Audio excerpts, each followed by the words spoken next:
normal, and apologies for the technical glitch there. I do apologise. A panel without panelists isn't too helpful. So just wait for everybody to join. There. Hasn't give half a minute.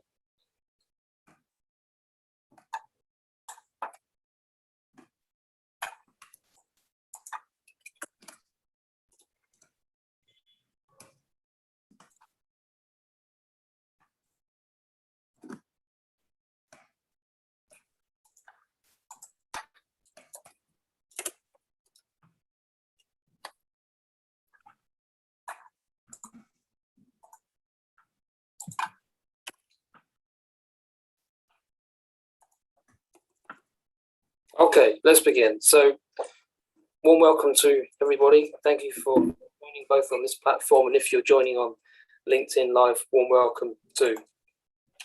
Good morning, good afternoon, wherever you are. Thank you for joining Space Store on our 26th episode of Insights Live. My name is Nick Stedman. I'm VP Global Marketing here at Space Store, and really excited to be co-hosting this panel with Amanda. Today's conversation is around mitigating the unknowns of future workspace design. And so without further ado, I'm going to introduce our panelists today. Firstly, we have Lisa Britz, Head of Workspace Design, LinkedIn San Francisco. So Lisa, please can you tell us about yourself, your experience and your role? Wonderful. Sure. So thank you so much for having me. I'm absolutely thrilled to be here. I also want to add that I'm the earliest panelist, so it's the earliest in my time zone. So I think I get some props for that. But so yeah, as Nick mentioned, I am the head of workplace design at LinkedIn, and I've pretty much spent my entire career in design in one way or another from the time that I was extremely small up until now. I've worked in retail and also interior architecture from women-owned firms before joining LinkedIn. And now I have the best job in the world. I lead a team of really fantastic creative designers, and we design space for LinkedIn offices globally. I think we're reaching around 3.5 million square feet. So thank you for having me. Looking forward to the discussion. Good, thank you. Excellent, Lisa. Next, we have Bill who's Director of Workplace Solutions at CUNA Mutual Group in Madison. So over to you, Bill. Thank you, appreciate it. Yeah, again, my name's Bill Fedun, Director of Facilities and Workplace Experience at CUNA Mutual Group in Madison, Wisconsin. That's an insurance company headquartered in Madison, but we have sites all across the US and in the Caribbean. I came to CUNA Mutual Group about 3 years ago. I'm an architect by background.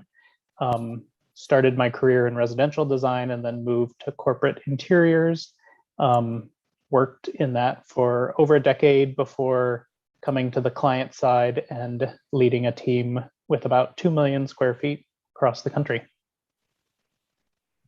Awesome, thank you, Bill. And then last but no means least, we have Jayme Scutt, Vice President, Director of Corporate Interiors at HKS in Dallas. So over to you, Jayme.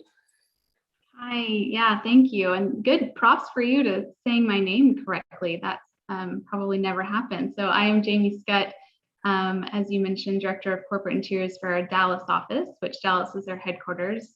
A little about HKS, we're 24 offices globally, and we have corporate interiors kind of scattered throughout. So it makes for a really nice holistic approach. My career corporate, and then I quickly went to retail design and had dabbled in graphics as well, and now back to corporate, which is really where my passion lies. And Lisa, I'd battle you on who has the best team. Maybe I'm pretty proud of my team as well, but definitely makes going to work in our projects that much better. So excited to be here and understand everybody else's perspectives around this time that we're all navigating.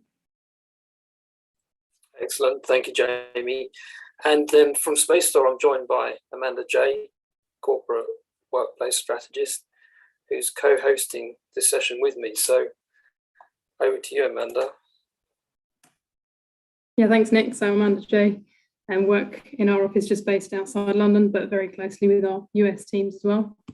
And I'm really looking forward to this discussion today because I think it's hugely relevant for where we are, where we're at right now, wherever we are in the world, whatever our state of emergence from lockdown or returning to the office, we're all facing elements of uncertainty whilst trying to deliver an enriching workplace experience for our teams. So I guess there's many in our audience that are hoping for some insights and tips from our panelists. So a massive thank you to them for joining us, and look forward to what you've got to share.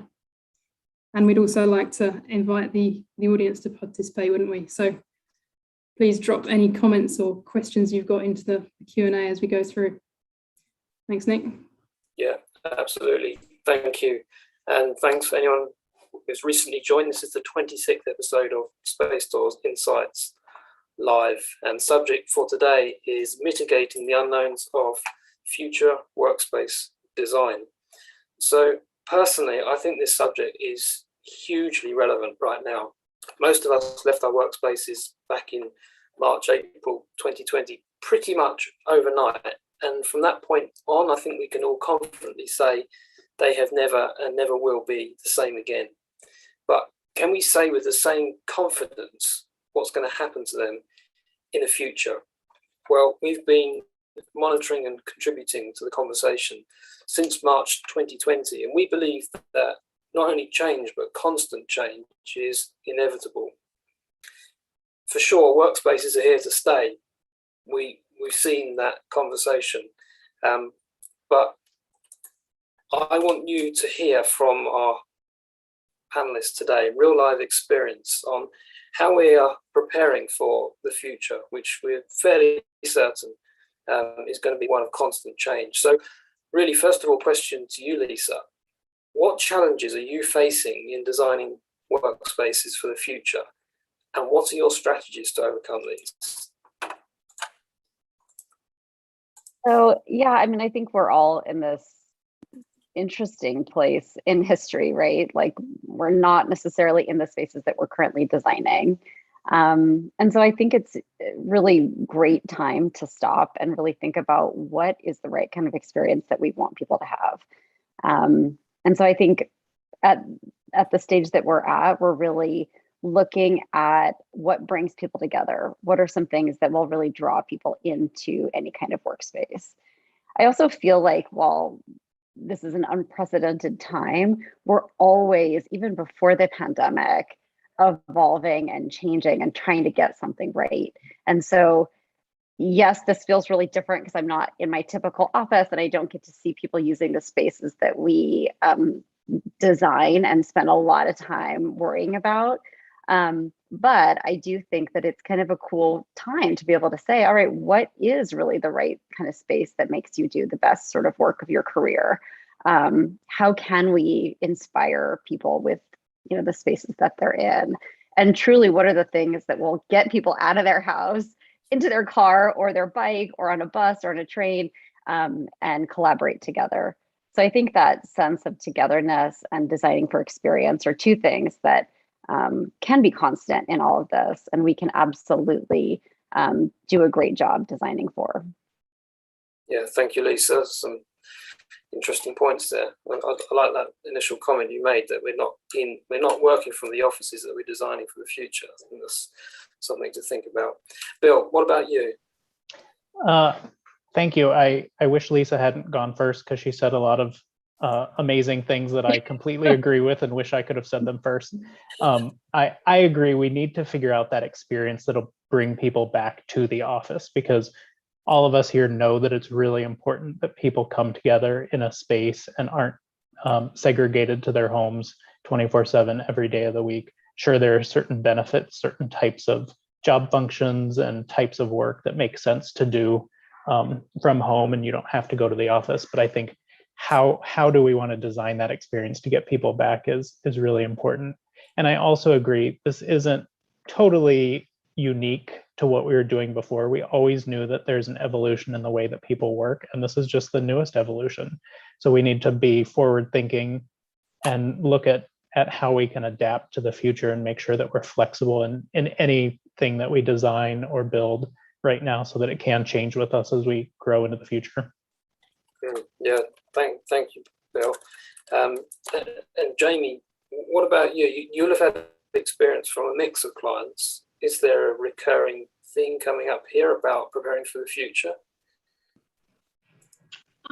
Yeah, I think probably one of the questions that we get asked most by our clients is, how do I make people want to come back to the office?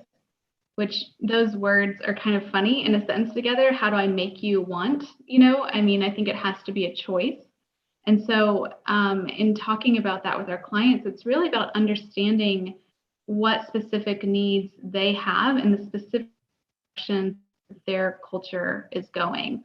And I think mandating a way that people work is just not going to cut it anymore. I think that we're seeing the clients that are trying to still mandate this and say you have to work this way and these hours and in this location are going to have trouble with attraction and retention of their employees, because it's just, things are different. So I think it's a really exciting time. I definitely echo what Lisa and Bill said of, well, yes, we're designing for things that we've never, thankfully have never been through before, but we've always been designing for change. It's just the manner in which we're changing is unique to anything that we've had in the past. Yeah, sure. Yeah, that's very interesting. And I want to ask our audience now the same question, just with a really quick poll. You should see a poll appearing on your screen now. What are the top 2 challenges you're facing when considering future workspace design? Just pick 2 of those and send through.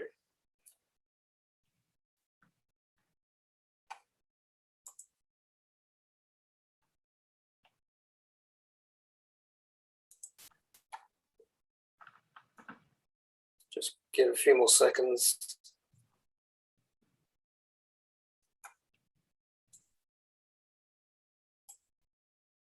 And we'll close the poll. Thank you. And let's have a look at those results. Okay. Wow, that's very interesting. So the top one there, managing multiple work styles between hybrid and remote. So that very much echoes what we were saying just now about attracting people in. So I think one of the results or consequences of home working is that for many, you have a choice of spaces to work from, and you do have that choice to get up and go somewhere else. Mostly, not everybody. We hear of some who need to work in the workspace, in the office, because they don't have that. But for many, we do. So are workers needing that newfound choice? What's your view on that, Lisa? So the question is kind of around, like, how do you manage and address the ability for each of our employees to choose where they're going to work? Yeah. Okay. Exactly. I'll just go with it. Yeah. I think this is something that we're embracing, honestly. And I'm really excited about this opportunity to change the way that we're, not necessarily change the way that people are working, but I think change the way that we are meeting people where they're at. I think before the pandemic, a lot of companies, and LinkedIn was one of them, really the things that we were designing for, truly, I think we were designing for how we were hiring. So pre-pandemic, you hire a person, you add a desk, right? They show up, they've got their desk, first day. And that was really our equation. It was very simple in a way. And I think now, we were doing this even before COVID, but now I think just knowing how people work and knowing some of the needs of teams, it's just accelerated that work. So now what we're really doing is designing spaces for teams, designing spaces for the way that people collaborate, designing an entire ecosystem for a team. I don't have one day, and I'm sure that you guys are the same, that you don't talk to somebody, have a million emails, have a bunch of conversations. Some of them are about things that maybe you've never thought about. Some of them are like confirming something that you've been working on. But really the point is that I don't do, and a lot of our teams don't do a lot of siloed work where you have one person doing one task. It's really dynamic. There's a lot of check-ins, there's a lot of collaboration. It's thought interaction. And so I think for us going forward, the spaces that we're going to design are really to kind of embrace that. How do teams work together? It's not just somebody coming in and sitting at a desk. It's perhaps coming in and needing that uninterrupted focused work. So what's the right kind of space for that? Same thing with like the kind of panel that we're on right now. You know, before we sat here and met, we discussed like, what are we going to talk about and how do we prepare for this? Like there's a really kind of a good space for that.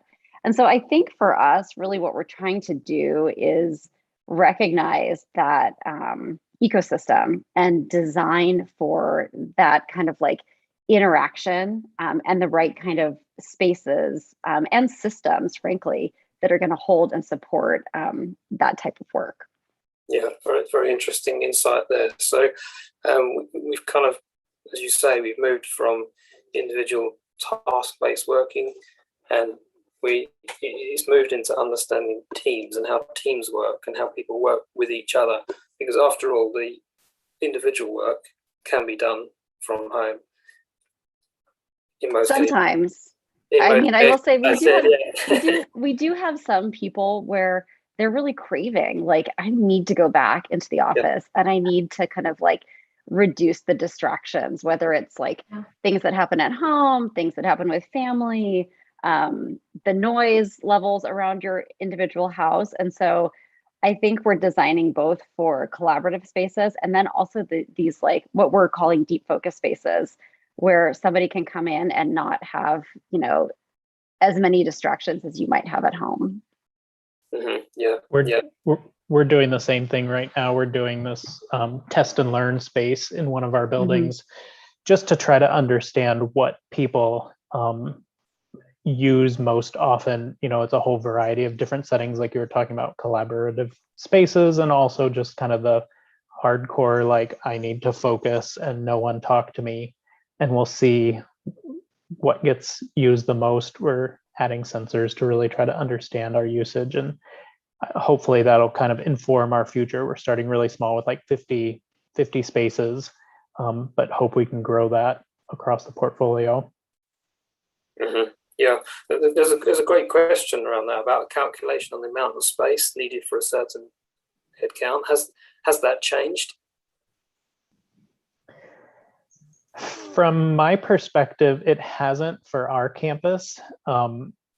We used to have a lot of individual space. Almost 80% of our campus was individual space, and we only had 20% collaborative space, which we knew that was the wrong ratio anyway, and we wanted to get it closer to 50-50 if we could.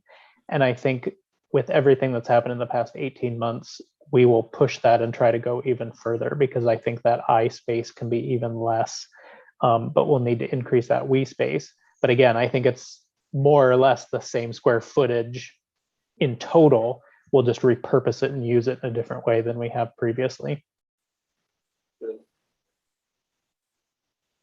Yeah, I think that's kind of a hard question to answer, right? Mm-hmm. Because I don't think it's ever been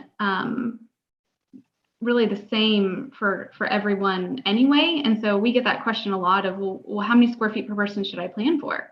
And it's not that easy, right? I mean, it's so dependent on so much findings that come before we get to the programming part of the equation of design. So, you know, we internally, and you'll probably hear me throughout this call brag on our research team, but we've created an occupancy prediction model within HKS that helps us to determine per client specifically what that level might be shifting to based on all sorts of data points that we find all along the way, starting with current analysis of the way you work, thinking about future analysis of how you want to work and what that might look like, what things might be changing. Are you bringing on lines of business? Are you changing your policies? Is your real estate changing? So many questions that we need to ask before we can really get to, okay, we think these are the number of seats and these are the number of offices or collaborative stations or whatever it might be So it's a big question.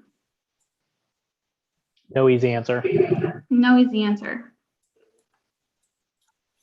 Yeah, And I think that's the kind of thing that, like, you know, historical data is really helpful. Mhm. And this is one of the instances where it's a little bit of a wait and see. Like, let's see how people use the space. Let's see how use those sensors, to your point, Bill, to understand, like, what are the best spaces that we've got in this entire portfolio, and why are people coming in and using those, right? And then at some point, like, adapt and change, and you know, continue to modify based on what people need. The testing really is critical. We totally agree with that from both of you, that the ability to be able to test a design and then ideate on it and sort of see how it's being utilized and flex from that is really critical. Yeah, that's definitely something we've seen a lot of, to your point, Jayme and Lisa, on that experimentation front. Yeah. It's obviously one of the strategies for mitigating that level of risk. Pilot schemes or test labs. I was just recalling on one of our previous episodes, actually, one of our panelists was predicting another 18 months of experimentation. And it kind of got me thinking, is this state of flux and being adaptable to change really just something we've got to learn to live with? Or, is it going to settle down a lot more than we're seeing at the moment? This hasn't just been one series of iterations, has it? There's kind of been constant change as we've been reacting to, I guess, both internal and external forces over the last 18 months. If you think about what you were planning April or May of 2020, like, here's what we're going to do when everyone's back, it's completely different than now. And that's okay. There's nothing wrong with that, but it just shows that continual evolution. Mm-hmm. Right, Bill, you were mentioning, sorry, go ahead, Jayme. Oh, I was just going to add, it kind of tying in what Bill and Lisa were both touching on earlier. I think we sort of have to our mindset, right? Like, there's no such thing as do I keep going? I got a message. I'll keep talking until you tell me to stop. But the idea that we have to sort of fundamentally shift our way of thinking, it goes back to, I can't mandate the way that my people work and make them do their best work in a specific setting. And a phrase that we use a ton is that work is what you do, not where you do it. And so if we think about that, to state the obvious, pre-pandemic, work happened at work, right? The word work was both a noun and a verb. We were using it as sort of the action as well as the place. But why does our work have to happen within a single place? And it kind of ties into the idea of work-life balance. Like, so does life stop when I'm at work because it's a work-life balance? So that's sort of just a side note that's always sort of baffled me. But again, going back to just the research that we've been doing, we found, and Lisa, you started to touch on this, that the system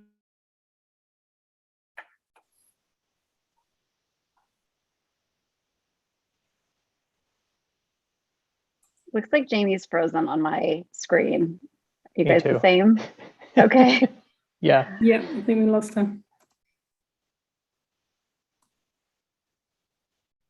Okay, just while she's jumping back on, I just going back to that poll, I noticed that one of the very high ones was also employee safety and well-being.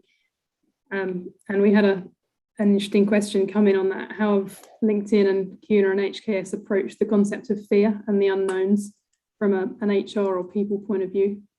And is this something that can be addressed through design? That's a great question. Lisa, can you speak to that one? I lost connection, but maybe I'm back now. Jayme, we lost you, but sorry. Feel free to jump in at any point. That's okay.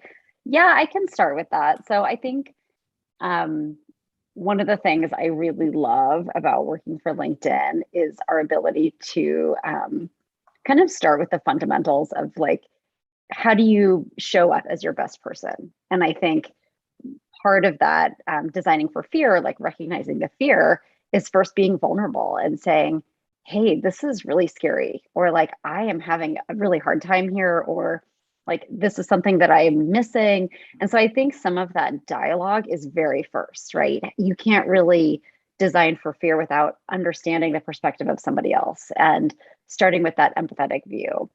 And so I think for LinkedIn, we're really concerned and really, like, conscientious about kind of starting with those pillars of like, just what makes you a great person and how do you support somebody's whole person? And so as the company was trying to figure out their hybrid work policy, one of the things that we landed on is this idea of trust. So where can you do your best work? Yeah. We're gonna lead with that pillar of trust, that you as an employee have many different things that you are balancing, and where to work is one of them. So we are going to support you in that and trust that you're going to choose what's right for you and what's right for like your location. And so I think designing for fear, or like addressing that fear, is really a part of that, right? It's having those tough conversations to say like, well, talk to me about what's fearful. Let's have a really like important dialogue around, why that is and what we can do about it. And I think sometimes just that conversation tends to sort of address or like destigmatize some of the fear, right? And it might be that like from a design standpoint, what you're designing in the end may be the same, but like the process getting there and taking people along that journey is really what changes that outcome. And so I think for us, like a lot of that culture and building up that culture is a huge component to making sure that people feel safe, that people feel secure, that they really know what's happening when they show up. I think too, one of the changes from a workplace standpoint is we have implemented a pretty robust, like, for lack of a better term, I need a new term, but change management system or strategy. And I think this is really just that dialogue and walking people through like what things could be like or what to expect. And so I think those are a couple of the things that, we're doing and are very like important to LinkedIn as a company. Yeah, I think we call it change enablement. You can steal that one if it resonates there you go. more with you. But we think of it more of, rather than managing people and we're going to manage the way you work, but more enabling them to work the way that they work best. And that's every design project. Every single design project that we do has that component to it. And you have to make sure that people understand we're doing this for you, not to you, and we're doing it with you to understand what needs we need to serve for you. I think that's a great point, the point around communication. In fact, I think it covers a lot of these challenges, admitting that we don't yet know, leaders admitting that, we're going to try things out and we're not laying down the law or, making knee-jerk reactions off the back of a first set of data. You're talking about the data that's changing so regularly, Jayme. I think that's a great point. I saw one of the chat messages about in these sort of test and learn or pilot spaces that we were all talking about, is it modular and flexible? And I can just speak for what CUNA Mutual is doing in our space. It's 100% demountable. We're going with the assumption that we might get it totally wrong. We hope not. We hope that we've made some great decisions and some of it can carry through, but just in case, we're keeping it totally flexible just so that we can morph and change as we learn more. Oh, that's interesting, Bill. So how do you anticipate, like using the demountable systems, like maybe day 2, day 3? A little bit undetermined at this point, because we're not investing in the entire kit of parts. We're going to have a start and then figure out where to go from there. But I think, one of the things that we want to learn is, okay, so we've created some reservable offices or collaboration spaces for people. Is that the right size? Do they need to shrink or grow? And we can easily then obviously just take out a panel in between or add one and add a door or something like that, depending on what needs to happen. We do have plenty of fixed architecture in our buildings that gets in our way every day anyway, but we don't want to add any more fixed architecture. We're going to try to slowly take it away. Wow, that's interesting. So it sounds like you're kind of thinking that the demountable systems could be a good solution for your flexibility. Absolutely. What's your view on that, Lisa? Have you tried that or experimented with that? We have used some demountable systems, mostly as like storefront, more so than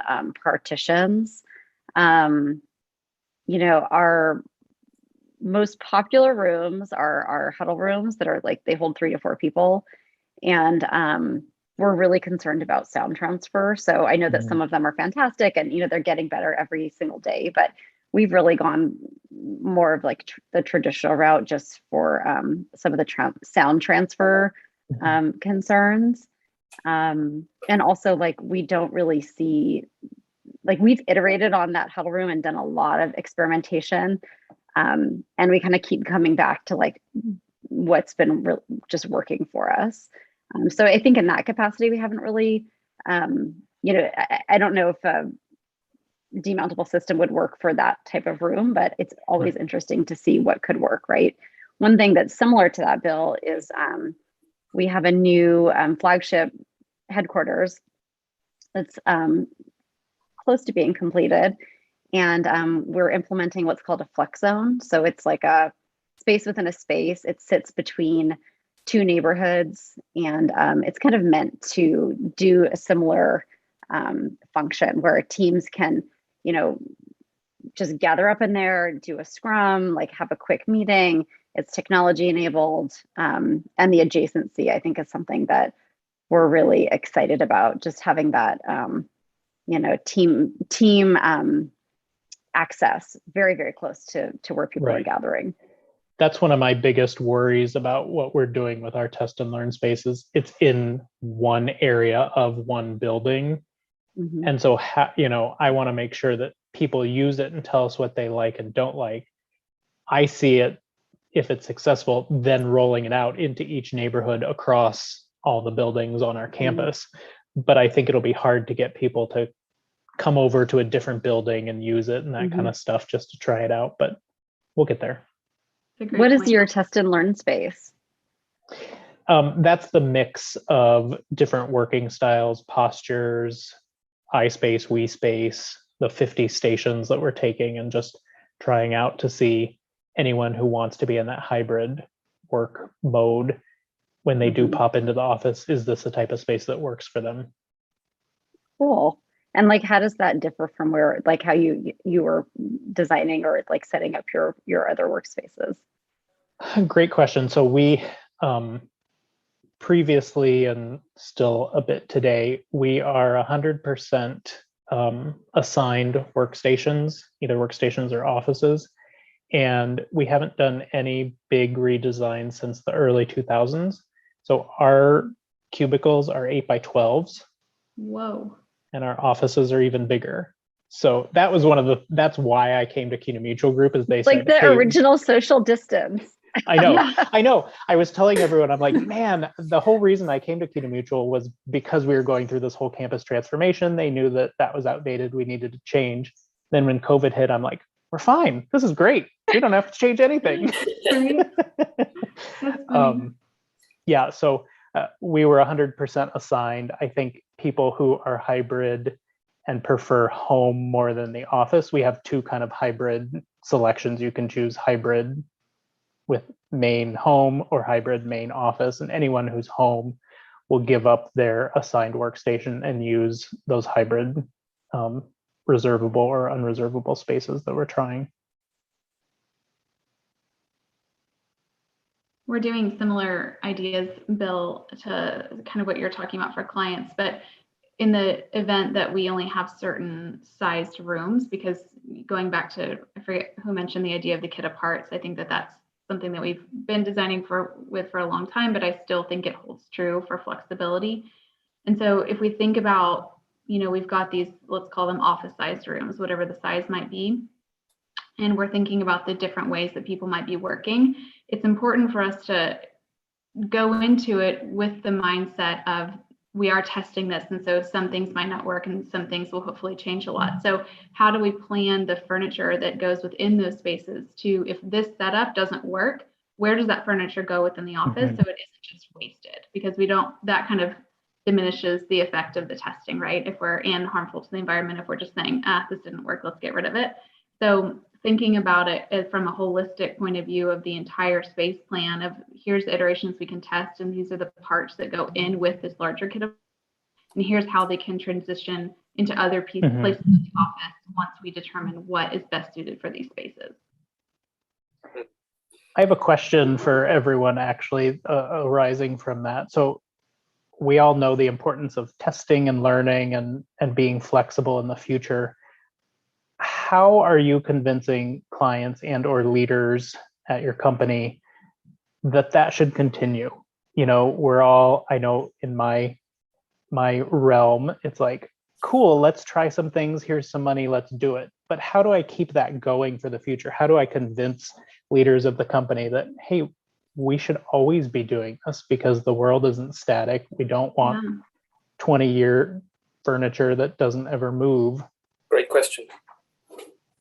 Well, I mean, I'll speak first. I think I'm probably the unique one out of the three of us where it's our bread and butter to be testing, right? Like I want to be testing. We want as a firm to be testing, and we have whole offices that we've dedicated to testing the way that people are working, and that they are designed specifically for constant iterations. But I think for companies like maybe yourself, Bill, where it's, you know, you're not trying to offer these services to other people, I still think it's a great, it can be almost a great PR move even, you know, where you can say, like, our company is doing what's best for our people, and we're constantly evolving, and we understand that, and we're not static, and we know things change, and we know that people's needs change, and you know, who we're hiring today is very different from who we were hiring in the early 2000s. So I think maybe through that lens, and then understanding what other components can also to that. So everything doesn't have to happen within the four walls of your lease, right? You can be thinking about it from real estate. It can be policy changes. It can be technology is something we've touched on that's huge. But I think that it's a different way of spinning it for sure. Love that. I think for me, like a great question to ask your leadership team is, what's your most important asset? And it's probably your people. And people are not static, right? Like the way that they work is not static. Learning and development needs to happen along the way. And same thing with the spaces. So I think that the world is like constantly adapting, and a part of that is creating spaces that are going to address those adapting needs. I mean, if anything, over the last year, right, like the way that we have worked has kind of been flipped upside down. And so obviously, like with that comes like, you know, just changing needs of our workforce and our people too. Yeah. I think it's a good point. To your point, you were discussing yesterday, the day before, we were talking about this, Bill, you mentioned you were doing a survey late 2019, was it? That you hoped was going to inform kind of what you were doing in 2020. I guess that really enforces, doesn't it, that it's more of a process or a cycle of kind of continual reevaluation, and that need for anticipatory design, if you like. Absolutely. Yep. Yeah, we were doing a sensor study end of 2019 to help inform what we were going to do in the future. Had a ton of learnings, of course, but in a way that feels almost out the window because we know things are going to change again. But I think it speaks to the fact that we need permanent sensors in our space so that we can continually learn and not just do a 5-week study here, a 5-week study here, because we know it's going to keep changing. Is that your view, Bill, that within your organization you should keep studying and never stop experimenting? You asked that. You asked that good question. I just wondered, is that your own personal opinion then? It is. Yeah. Yep. I think the idea, you know, if we're not constantly evolving and changing, then we're just saying, hey, this is normal for us. And I think in a time that we're really trying to be responsible in our design, in a time where equity is such a crucial part of the way that we're approaching design and spaces, that to say, hey, we're just going to work this way because this is normal, I mean, that's like irresponsible. I feel like it has to be something that we allow our people to drive within reason, you know. And I think we're a big fan of surveys. I know people can get surveyed out, but if they're done well and done with a research approach, they can be very telling for what people want. So I'm not talking about asking like, do you want gray carpet or brown carpet, but understanding the way people work best is really at the heart of it. I think that's a very interesting point raised about experimentation, in that what happens if it goes wrong, and the, I suppose, the general waste aspect to it. In your view, is that a barrier to trying out these experiments, or are there other barriers which prevent that continuing culture of experimentation? If you know it's going to go right, is it really an experiment? Yeah. I think it's always a concern. You never know, right? You make your best Right. assumptions based on everything you know, and you hope that it's successful. But I think in the back of your mind, you're always kind of concerned, like, wow, what if this was an epic fail? But it goes back to the culture of the company that you're working with or working for, because if a company embraces that to say, we tried something, it didn't work, cool, let's move on to the next thing, no big deal, then you're set up for success.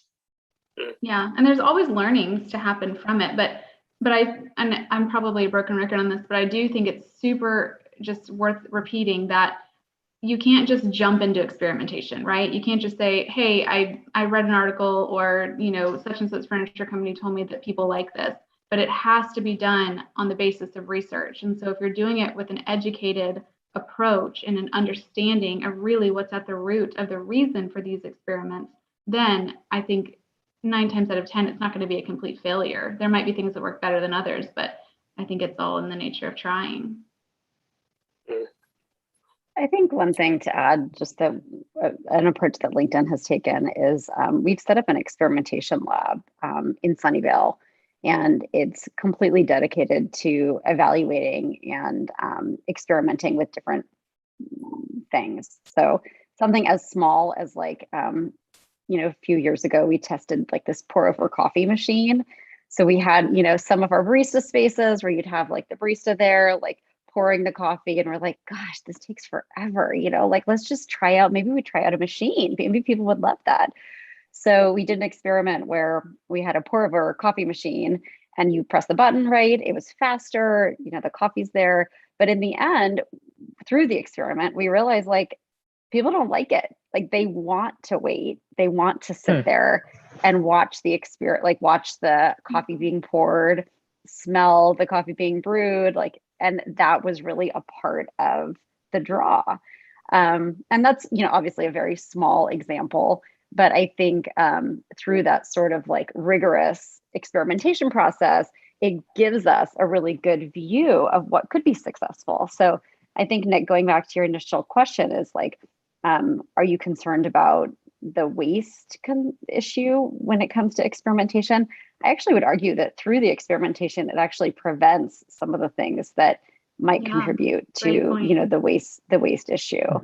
I do, however, feel like the design industry has a huge responsibility to be really smart about how we demolish. And I think coming from a design perspective, it's very difficult to do that. You know, I think that we, you know, if you think about walking into a new building or acquiring a new floor, like the first thing you want to do is like, oh, like whoever did this, like what were they thinking, you know? And I think it's so much easier to scrap and start over rather than asking yourselves, like, what's the responsible thing to do? How do we really preserve the things here that could have a much longer life and could have you know, a second go around? And if we were challenged to, let's say, preserve a certain amount of the existing space, like what would that design look like? And so I think like for us, like the experimentation component and just that taking a little bit of a different and more thoughtful, a little bit slower approach to renovating are things that we're looking at for this next, you know, round of renovations. We demolished a building in April of 2020. And that was one of the concerns that came up is, you know, this building is only 40 years old and we don't want it to all go to the landfill. And so we worked really hard to ensure that as much of it could be diverted as possible. I think 94% of the building materials were recycled and not just sent to the landfill. And then furniture and equipment, we were able to repurpose or donate 98%. So, I mean, that was That's a huge amazing. win. Yeah, it felt really good to say, okay, wait, even though sometimes it feels bad to demolish and start over, that's what the company needed to do, but we did it in the most responsible way that we possibly could. Mm-hmm. Really interesting, because this whole way of thinking is built into the design and build industry, isn't it? We design and we build for 5 or 10 years time, and then we strip it all out and then we start again. So one of the key takeaway from me after all of this, it's, are we having to rethink that whole approach, the approach to the demolition, the waste, but also the approach to, we're not going to design for the next 5 years. We're going to experiment for the next 5 weeks and see what happens and move things around and keep trying and keep doing that. There's a really interesting question coming to your point, Lisa, about the coffee in that test space. I thought that was really interesting. It kind of reinforces the value of an experience, doesn't it? The smell of the coffee, people doing it right there and then. We've got a question from the test and learn spaces or the experimentation data we've had so far. Are there any findings, or have people's habits been surprising to you in any way? For us at our company, we are just starting that. We won't implement until the end of this year, probably. We've set up a few just reservable stations as people are starting to come back. We opened the pool for everyone to come back, jump back in July 1st. But then our mask mandate on our biggest campus, the headquarters, came back a couple weeks ago. And so that's delaying some people from wanting to come back into the office. So I think it's fine if we wait a little bit, but no learnings as of yet. And Lucy, I noticed your, as HKS was one of the Fast Company's 100 best workplaces for innovators. Sorry, Jayme, sorry.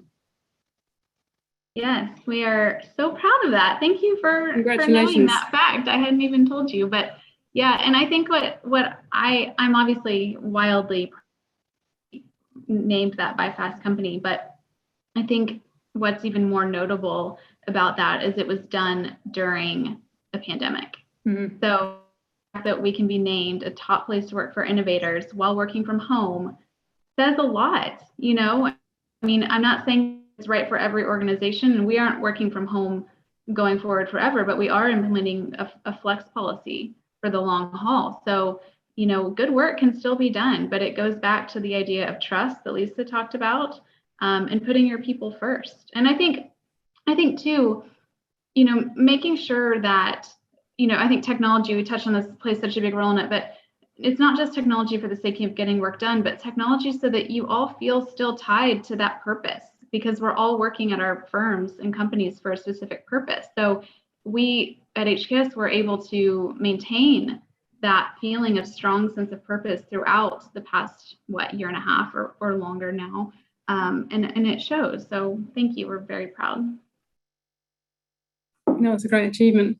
I think we found similarly that even with our remote locations, we're based in London, but we've got locations on the east and west coast, and our staff in those locations have felt closer during this time because we've had to make that specific effort to I guess you say, to connect. Yeah. Throughout periods where otherwise we may have just not been that close to them. I think it's a definite action. Sorry, is the word I was looking for. It's a definite. You have to make that effort to connect, and I think that's definitely a positive out of all of this. Yeah. There's another one. Sorry, I'm just conscious of the time. There's quite a number of questions coming in.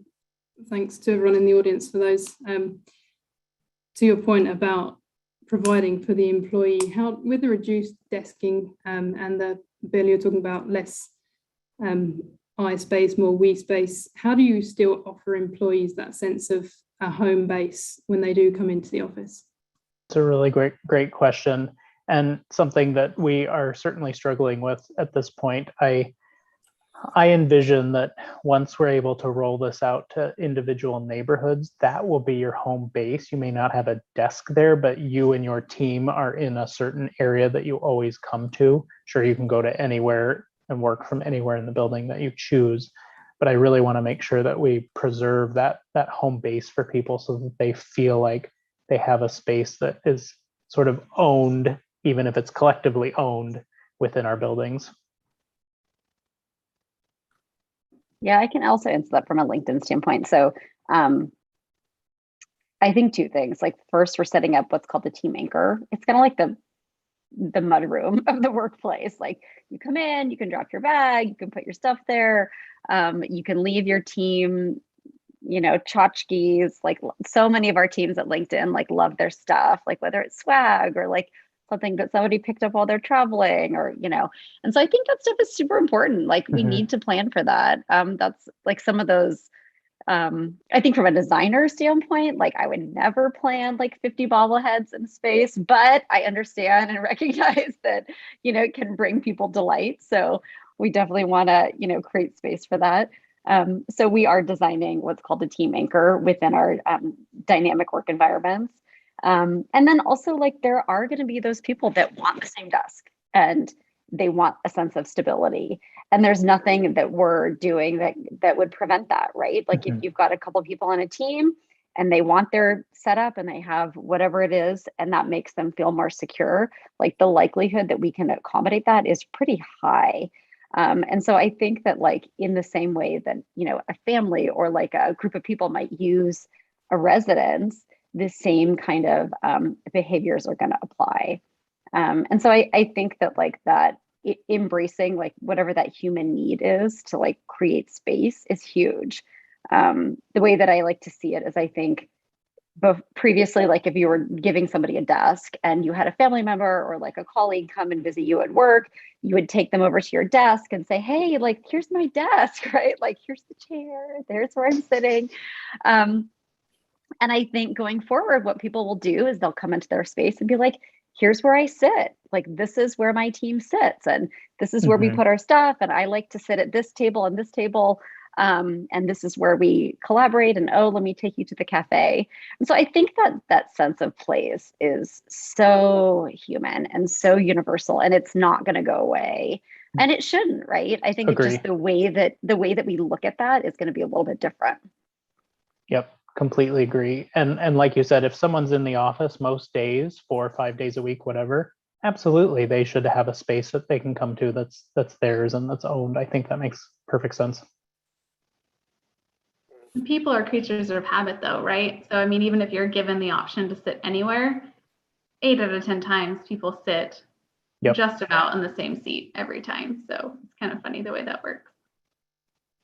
I think even with like working from home, right? Like we can sit anywhere, wherever we are at home, or like go outside. And yet like everybody on my team, I know like, oh, where are you sitting today? You're in a new spot, right? Like you just kind of know where people are setting up. And I think part of that is like, it takes a lot of mind share, I think, to set up a space that works for you. And that's our job, right? Is to like make sure that that space is productive for the people that we design for. And their job is to do something else, you know? And so I think just recognizing that there is that kind of like routine will make the spaces that we design even more successful.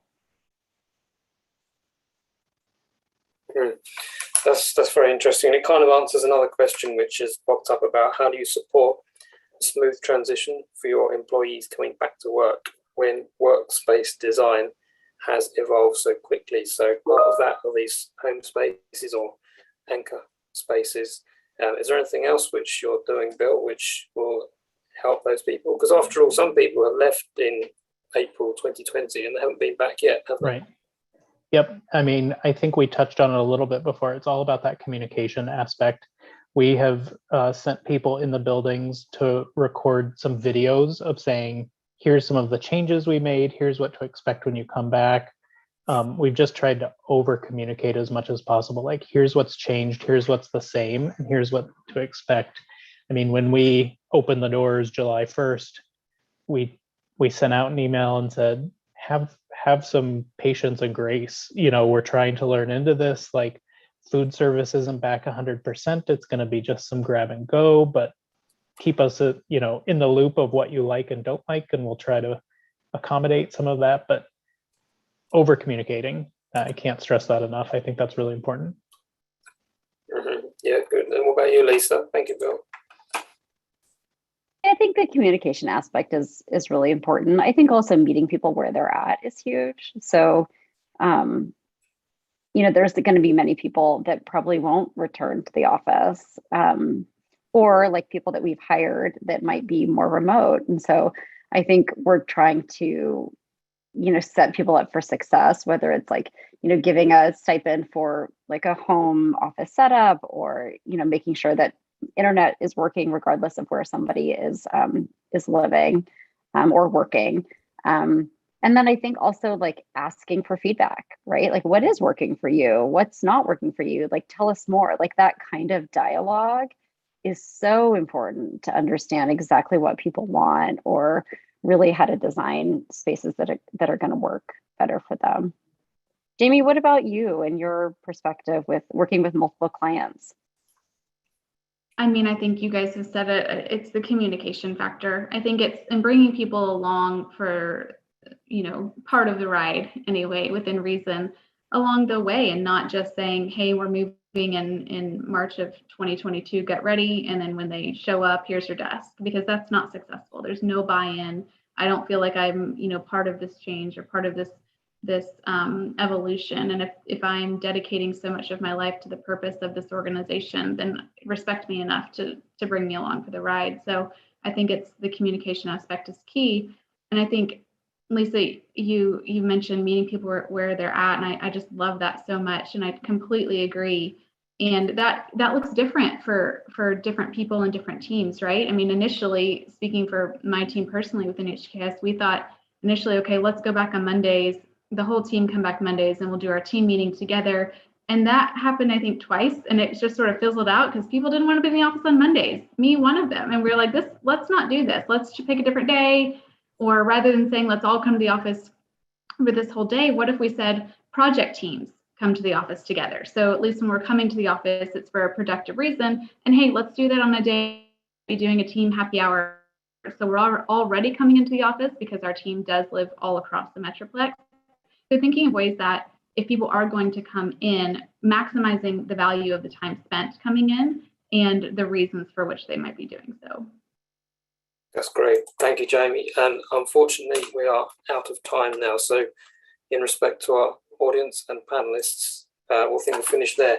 It's been a fantastic conversation. Really appreciate your inputs, Lisa, Bill, and Jayme. And thank you to all of our audience. We hope you have found this useful. I certainly have found it very fascinating and interesting. Look out for our next panel on September the 23rd. And all the best and have a great day. Thank you. Thank you. Thank you very much.